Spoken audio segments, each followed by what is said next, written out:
അപ്പോൾ ഇന്ന് Sunday special beef ബിരിയാണിയാണ്. ഓൾറെഡി ഞാൻ ബീഫ് ബിരിയാണിയുടെ വീഡിയോ ചെയ്തിട്ടുള്ളത് കൊണ്ടും പിന്നെ അത് പറഞ്ഞ് വെറുപ്പിക്കാൻ താല്പര്യമില്ലാത്തത് കൊണ്ടും ഈ വീഡിയോയിൽ റെസിപ്പി ഒന്നും പറയുന്നില്ല. ബാക്ക്ഗ്രൗണ്ടിൽ ഞാൻ ബിരിയാണി ഉണ്ടാക്കുന്നത് കാണിക്കുന്നുണ്ട്. പക്ഷെ നമുക്ക് ഇന്ന് കുറച്ച് കഥ പറയാം. പേരൻസോ ഹൗസ് ഹെൽപ്പോ ഒന്നുമില്ലാതെ വീട്ടിലെ അത്രയും ജോലികളും ഒരു കുഞ്ഞിനെ നോക്കുക, ഇതൊന്നും പോരാഞ്ഞിട്ട് ഒരു ഫുൾ ടൈം ജോലിയും കൂടെ ചെയ്തുകൊണ്ടിരുന്ന ഒരാളാണ് ഞാൻ. ഭയങ്കര പാടായിരുന്നു. ഒന്നും എങ്ങും എത്താത്ത അവസ്ഥ. ജോലിയുടെ കാര്യത്തിലാണെങ്കിൽ ടാസ്കുകളൊന്നും കംപ്ലീറ്റ് ആവുന്നില്ല, സ്കെഡ്യൂൾസ് മീറ്റ് ആവുന്നില്ല, എല്ലാത്തിലും പ്രശ്നം. കുഞ്ഞിനെ മര്യാദയ്ക്ക് നോക്കാൻ പറ്റുന്നുണ്ടോ? അതും ഇല്ല. അവൻ്റെ കൂടെ കുറച്ച് ടൈം സ്പെൻഡ് ചെയ്തത് ഉണ്ടോയെന്ന് ചോദിച്ചാൽ അതുപോലും എനിക്കിപ്പോൾ ഓർമ്മയില്ല. എങ്ങനെയും അവനെ ഒന്ന് ഉറക്കണം, എന്നിട്ട് എൻ്റെ ജോലികളെല്ലാം ചെയ്തു തീർക്കണം. ഇത് മാത്രമായിരുന്നു എൻ്റെ മൈൻഡിൽ. പിന്നെ വീട്ടിലെ ജോലികൾ, ഉപ്പാണോ പുളിയാണോ എന്തൊക്കെയോ വാരിയിട്ട് എന്തൊക്കെയോ കറികൾ ഉണ്ടാക്കുമായിരുന്നു ഞാൻ. എന്തൊക്കെയാണ് ഞാൻ ആ സമയത്ത് ചെയ്ത് കൂട്ടിയിരുന്നതെന്ന് എനിക്ക് പോലും അറിയില്ല. അങ്ങനെ ഇരിക്കുമ്പോൾ എനിക്ക് മനസ്സിലാവുകയാണ്, ഇങ്ങനെ മുന്നോട്ട് പോയി കഴിഞ്ഞാൽ എനിക്ക് എന്നെ തന്നെ നഷ്ടപ്പെട്ടു പോകുമെന്ന്. അതുകൊണ്ട് ഞാനൊരു തീരുമാനമെടുത്തു, ജോലി അങ്ങ് റിസൈൻ ചെയ്യാമെന്ന്. വളരെ ഇമ്പൾസീവായിട്ട് എടുത്തൊരു തീരുമാനമാണ്. മുന്നോട്ട് എന്താണെന്ന് ചിന്തിക്കാതെ എടുത്തൊരു തീരുമാനമായിരുന്നു.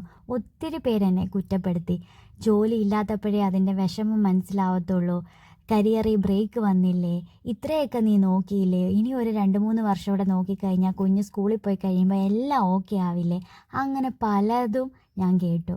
പക്ഷേ നമുക്ക് നമ്മളെ തന്നെ കിട്ടാതിരിക്കുന്നൊരു അവസ്ഥയുണ്ടല്ലോ, പോസ്റ്റ്മോർട്ടം ഡിപ്രഷൻ എന്നോ എന്തു വേണമെങ്കിലും അതിനെ വിളിക്കാം. എനിക്കറിയില്ല എനിക്ക് പോസ്റ്റ്മോർട്ടം ഡിപ്രഷൻ ആയിരുന്നോ അല്ലയോ എന്ന് പോലും. പക്ഷേ എൻ്റെ മൊത്തത്തിൽ കിളി പോയിരിക്കുകയായിരുന്നു. അതുകൊണ്ട് ഇതൊന്നും എൻ്റെ ചെവി കയറത്തേ ഇല്ലായിരുന്നു ആ സമയത്ത്. എങ്ങനെയൊക്കെയോ ഞാൻ ജോലി അങ്ങ് നിർത്തി കഴിഞ്ഞപ്പം ഈ പറഞ്ഞ പോലത്തെ എല്ലാ ബുദ്ധിമുട്ടുകളും ഞാൻ ഒരു സൈഡിൽ കൂടെ ഫേസ് ചെയ്യുന്നുണ്ടായിരുന്നെങ്കിൽ പോലും എനിക്കായിട്ട് കുറേ സമയം കണ്ടെത്താൻ സാധിച്ചു. കുഞ്ഞുമായിട്ട് ഞാൻ കുറേ അധികം കളിക്കാനും പുറത്തേക്ക് ഇറങ്ങാനും ആൾക്കാരെ മീറ്റ് ചെയ്യാനും സോഷ്യലൈസ് ചെയ്യാനും എല്ലാം ഞാൻ തുടങ്ങി. അങ്ങനെ ഞാൻ കുറച്ചുകൂടെയൊക്കെ ഹാപ്പി ആവാൻ തുടങ്ങി. എൻ്റെ ലൈഫ് എവിടേക്കോ എനിക്ക് നഷ്ടപ്പെട്ടു പോയതൊക്കെ എനിക്ക് തിരിച്ചു കിട്ടുന്നു എന്നൊരു ഫീലൊക്കെ എനിക്ക് ഉണ്ടാവാൻ തുടങ്ങി. അങ്ങനെ ഇരിക്കുമ്പം ഞാൻ എൻ്റെ ലൈഫിൽ കുറേ അധികം ഡിസിഷൻസും ആ സമയത്ത് തന്നെ എടുത്തു കേട്ടോ. കുഞ്ഞിനെ ഞാനൊരു പ്ലേ സ്കൂളിലാക്കി, അവൻ്റെ ഫീഡിങ് നിർത്തി, അങ്ങനെ കുറേ കാര്യങ്ങൾ ചെയ്ത് ഞാൻ എനിക്കായിട്ട് കുറേ അധികം സ്പേസ് കണ്ടെത്തി. എന്നാലും ജോലി ചെയ്യാൻ പറ്റാത്തതിൻ്റെതായ വിഷമം എൻ്റെ ഉള്ളിലുണ്ടായിരുന്നേ.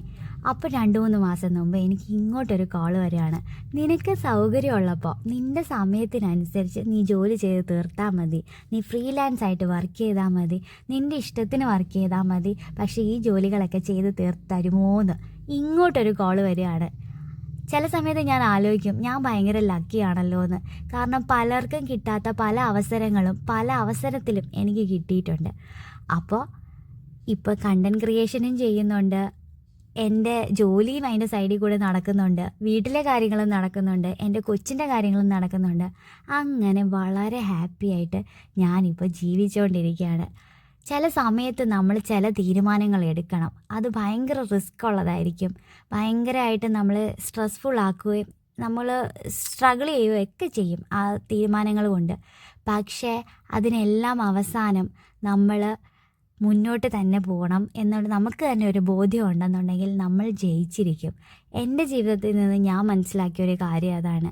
അങ്ങനെ എൻ്റെ ജീവിതം ഞാൻ തിരിച്ചു പിടിക്കാൻ നോക്കിയപ്പോഴാണ് നിങ്ങളെപ്പോലുള്ള ഒത്തിരി ആൾക്കാരെ എന്നെ സബ്സ്ക്രൈബ് ചെയ്ത് കൂടിയതും എൻ്റെ കൂടെ ഫോളോവേഴ്സായിട്ട് കൂടിയതും കുറേ ആൾക്കാരുടെ നല്ല നല്ല കമൻസും ഒക്കെ എനിക്കിപ്പോൾ വരുന്നുണ്ട്.